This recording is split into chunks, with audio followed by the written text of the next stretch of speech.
Alrighty, we're going to do another three-piece function. We have example 5, graph, top piece, absolute value of x plus 2, whenever x is less than negative 1. For the middle piece, we have negative 3x plus 1 whenever x is equal to negative 1. And for the final piece, we have 1 whenever x is bigger than negative 1. Notice again, all three of our intervals cover the domain. X is either less than negative 1, it's equal to negative 1, or it's greater than negative 1. Depending on the piece is... depending on what the graph's going to look like on each interval. So, step 1, graph the first piece. So, because it's less than, when I plug in negative 1, which is part of the interval in here, it's going to be a hole.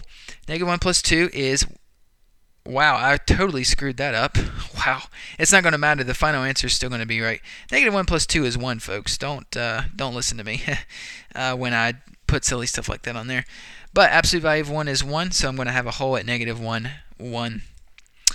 I need to pick a number that's less than negative 1, so why not negative 2?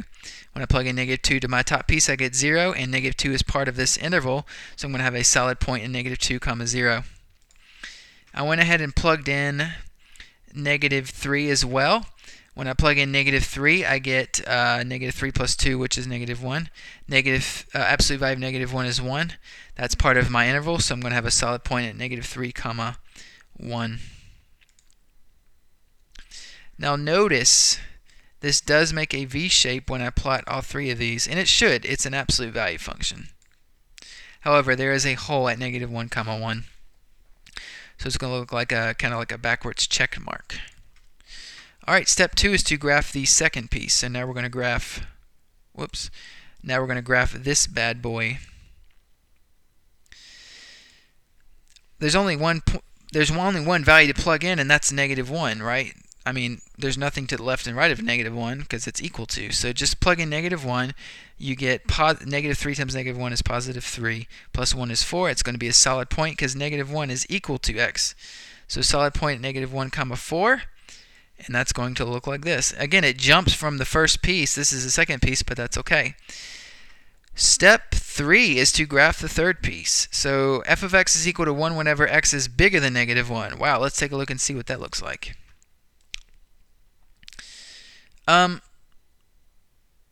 Now notice, if we plug in negative 1 into our function, we're still going to get 1 back because it's constant, and it's going to be a hole there. So at negative 1, 1, there will be a hole. There's no x value to plug in, but it's always going to be 1, but because there's no bar here, it's still going to be a hole. And let's just pick a point that's bigger than negative 1. Let's pick 0. We're still going to get 1 back because f of x is always equal to 1. Let's see if we can find the original problem. There's so much going on here.